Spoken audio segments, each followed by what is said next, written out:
Alright, so we are at 2 keep-outs and 1 bad end now in this time frame between 12 and 1. So let's see what Achi is doing while all of this is happening. He's still running through Center Guy. But why?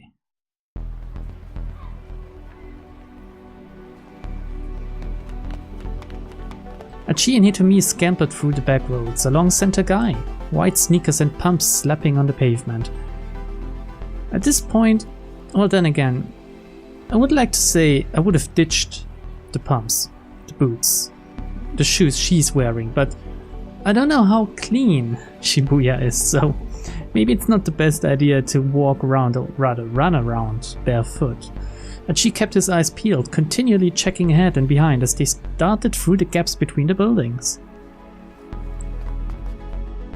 Are they even still being followed? Since the last thing I remember is all of the detectives stopping and them using this as a chance to get away.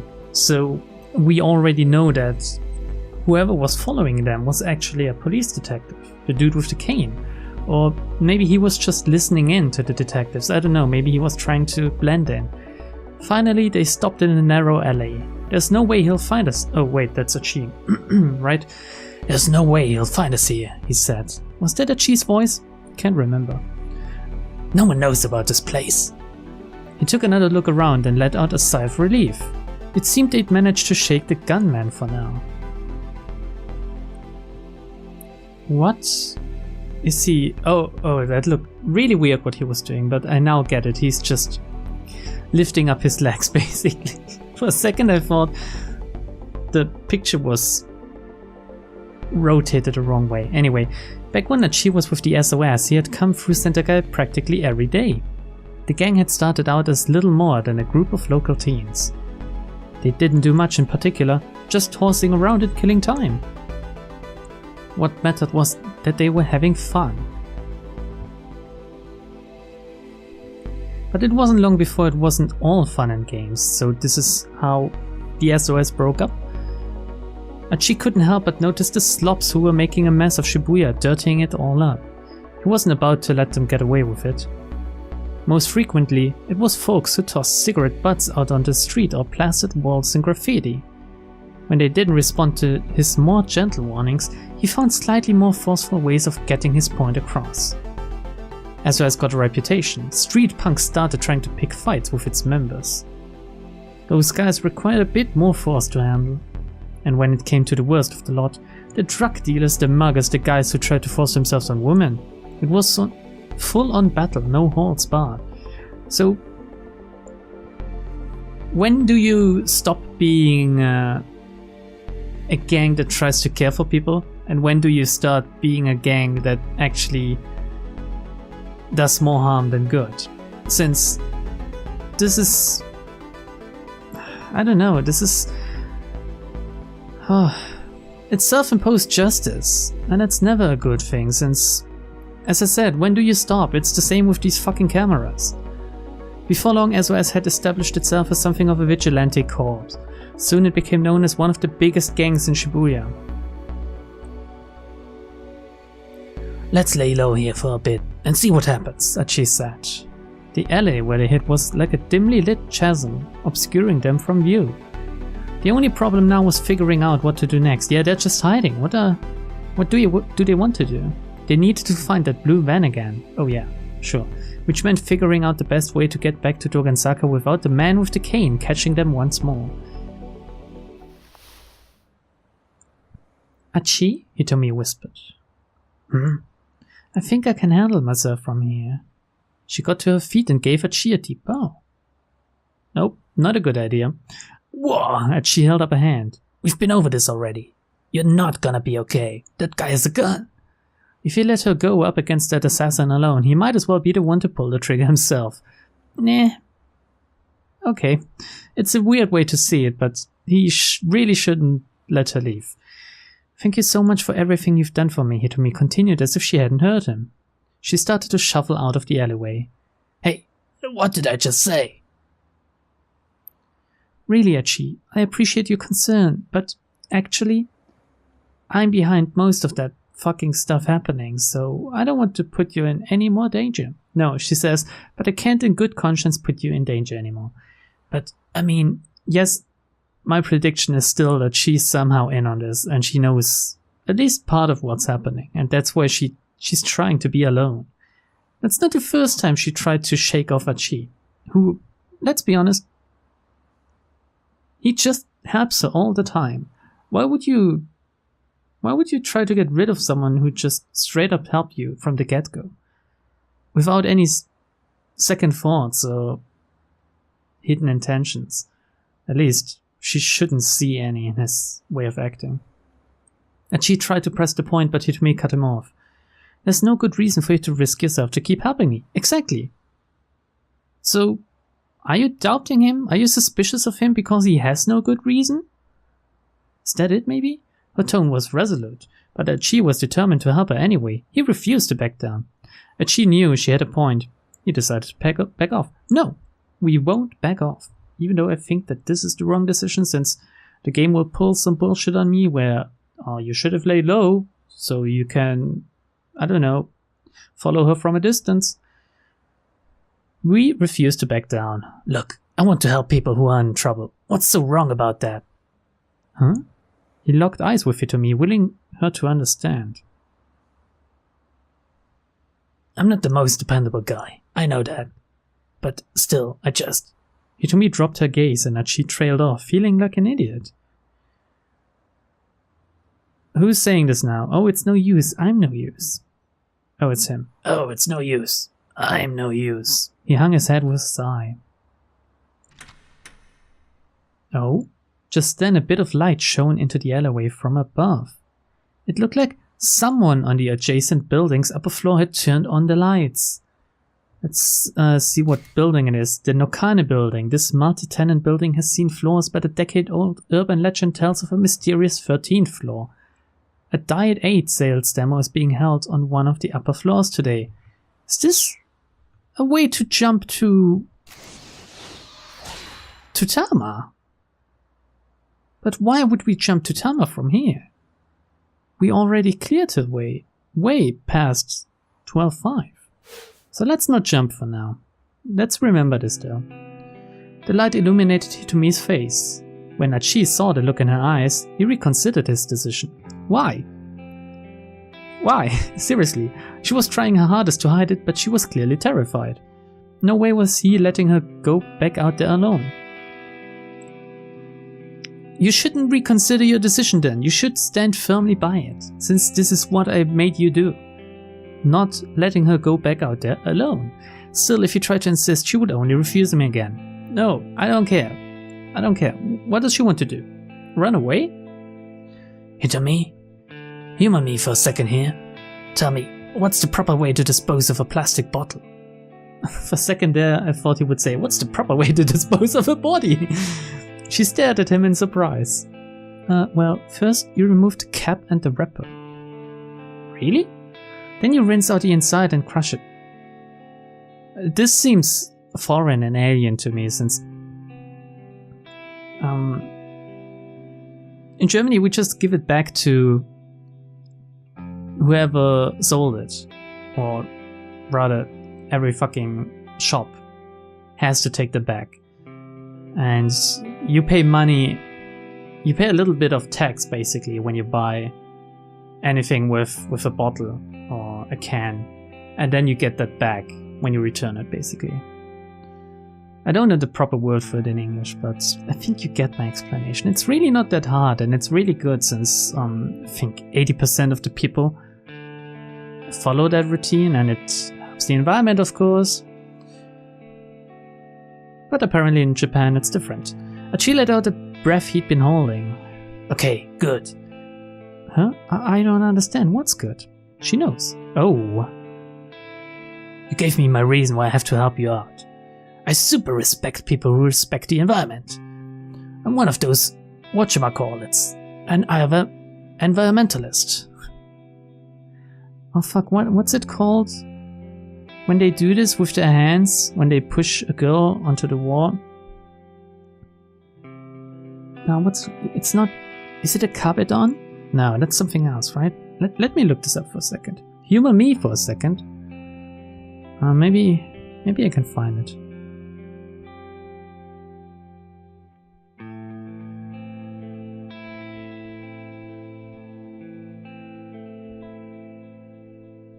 Oh god, my phone. It's so slow.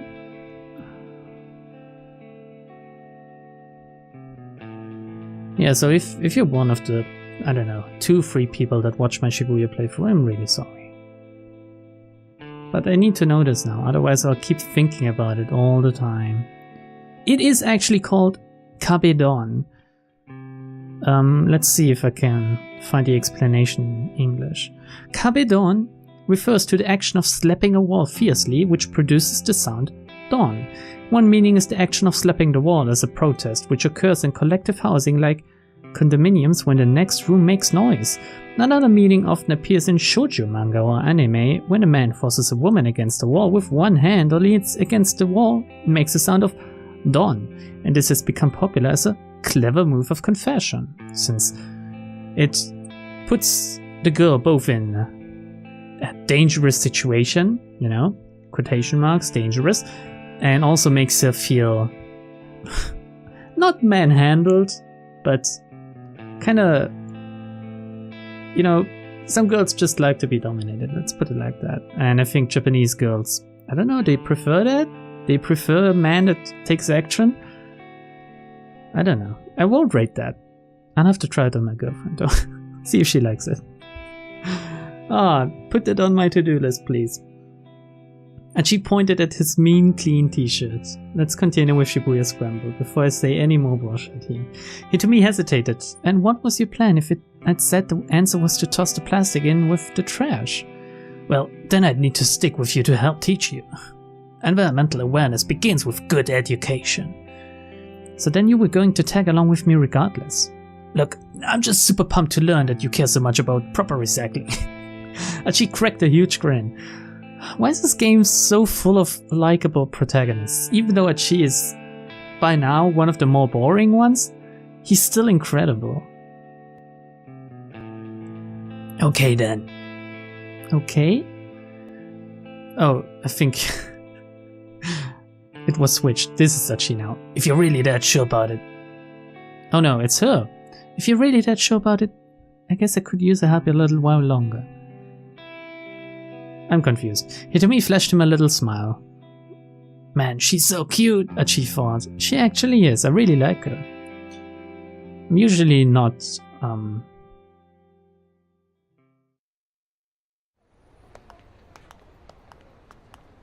not that much of a fan of 3D girls. But I think Hitomi is kinda cute. She hits the right buttons for me. Sneaking out from the alley, Achi and Hitomi began to make their way along the side streets back towards Tokenzaka.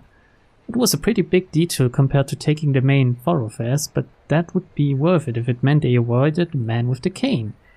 It's a bad background for this font game. Achi looked over at Hitomi as she walked alongside him. Her face was solemn. He could feel the intensity of her worry for her sister. Oh, well, look who's got himself a little cutie. Who's this now? The sudden call startled him. He spun around. I think it's this delinquent. Yo, mean clean, over here. And she spotted a young man up ahead sneering at him. What's wrong with his face? At his side were two others. They look like some kinda... At least the one in the middle looks like some member of a glam J-rock band. And she recognized a lot. SOS. How did they fall out like this? Hitomi let out a nervous squeak. Squeak? Achi? Don't worry about them. He led her onward, attempting to stride right past the trio. Well, hey now, you just gonna ignore me? That's pretty damn rude, especially coming from someone who used to be an old buddy. The three toughs moved to bar Achi's path. Oh, she's hella fine. Come on, ain't you gonna introduce us? Let's see how they explain hella fine. Extremely attractive. The etymology of hella is somewhat unclear, but its meaning is undisputed. Very. A lot of. Totally and alike. Okay. Potential synonyms for hella fine include mighty fine, fine as hell, and banging. Okay. Okay. Sorry, man, Achi said. I'm in a bit of a hurry here. He gave them a tepid smile. A big hurry, huh? Where to? Some love hotel in Maruyamacho? Too rich, another chimed in. She a screamer, Achi? Achi. Oh god, do I want the explanation for this? Take a stereotypical way to poke fun at a would-be amorous couple. Now take Achi's name. There you go. Okay. They burst out howling like a gang of monkeys. One of them cackled like a grinning idiot. Achi! Achi! Sounds more like someone sneezing. But maybe I'm just not good at girlish moans? Girlish screams? So, Achi! Achi felt his anger boil. These guys were in sore need of a major ass kicking. But there was too much at stake. He was just going to have to suck it up and ignore them for the time being, which I think is the more sensible answer, since I would so love to fucking wreck them, but let's be sensible. Let's do what Achi probably wouldn't do. But there was too much at stake. Yes, gritting his teeth, he tried to slip past them, but the largest of the three grabbed him by the collar. Okay, now it's on. It's the J-Rock dude. You ran out, man. Suzumu is the one who runs this town now. You got no right to keep acting like you're the boss of us.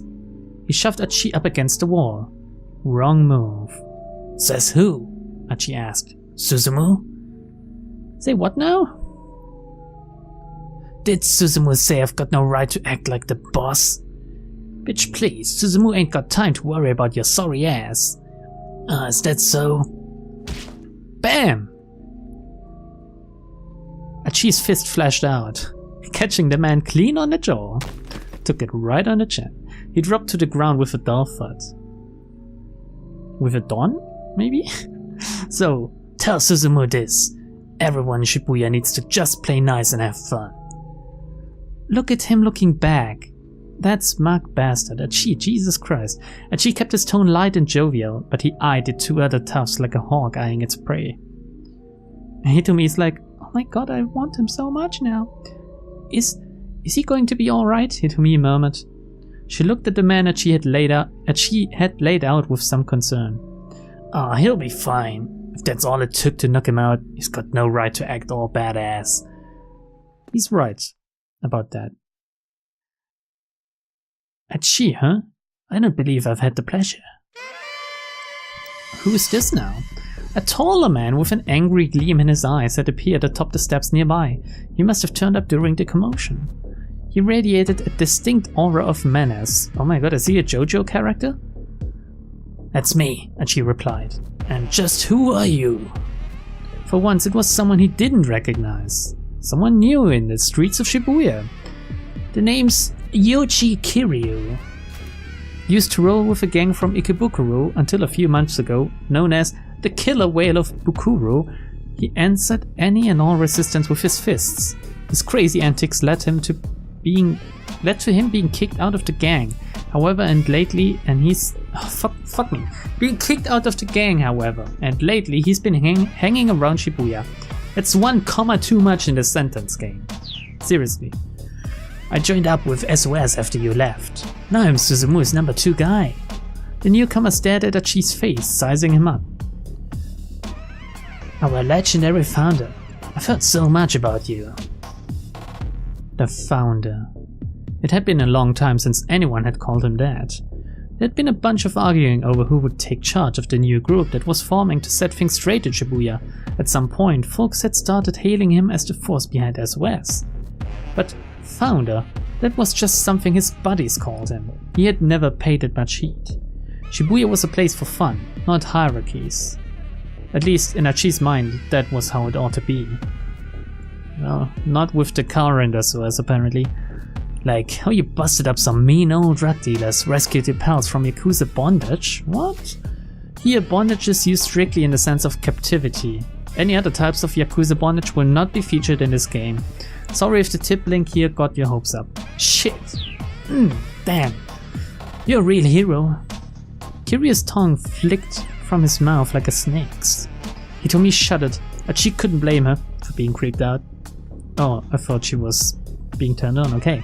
But that's all in the past now, isn't it? Kiryu continued. You went modestly on your way. It's up to us now. And we've helped SOS grow by leaps and bounds to help carry on your legacy, no matter who stands in our way. That thought didn't sit right with Hachi.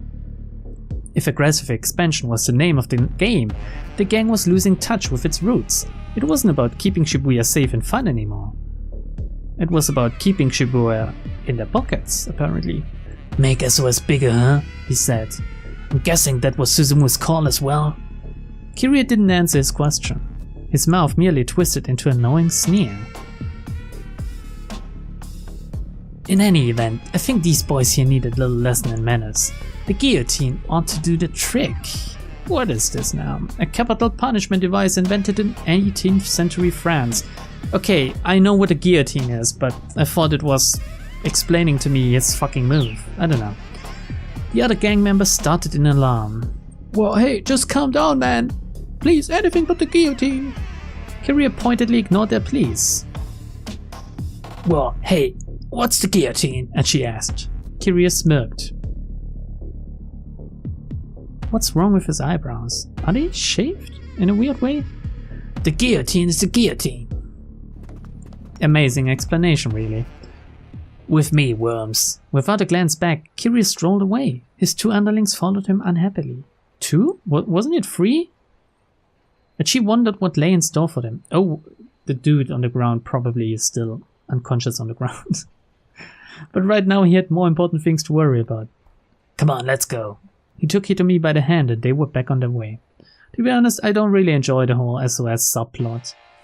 I think it's pretty boring compared to the other stuff going on, but... Oh, Hitomi perked up. That's me. She reached into her pocket and took out her cell phone. What, all this time no one tried to reach her? No one knew where she was and no one was trying to reach her? Was she out of reception or something? Huh? She stared at the screen with consternation. What is it? She asked. It's an email from Mr. Tanaka. Who's Mr. Tanaka? He works with my father. I'm not sure what I should do. And she remembered that the criminal had warned her against contacting her family or the police. She seemed reluctant to even open this message. I'm sure it's fine to just read an email, he said. They're not being watched, so what should they do? I mean, just read it, fuck. And besides, he's not the police and he's not your family. He's right. Yeah, you're right. Hitomi scanned the message anxiously. It sounds like he's worried about me, she said. And does he know about the kidnapping? Yes, I know my father trusts him. And he's always been so... Oh, this shines a whole new light on Tanaka, you know? It makes him suspicious, I think. Hitomi cut herself short. Still, it was clear to Hachi that she and this Tanaka person had some sort of close relationship. Oh, wrong topic for Hachi. I wonder if it's safe for me to let him know what the situation is. I think it should be, Hachi told her. I mean, the kidnappers aren't gonna know you sent an email, right? Maybe they will, if he's with them. Hitomi began typing out a response. Hachi watched over her, wild speculations running through his mind. There was no way a mild-mannered young lady like her could be dating one of her father's co-workers, was there? Another jump point. To Osawa. I don't think we need to jump now, though. Or do we? Unless she was all about finding herself a sugar daddy? Oh, poor Hachi. Doubting himself. No, he was being ridiculous. Hachi banished the thought from his mind. But look at her smiling. Besides, Hitomi's personal life wasn't the problem right now.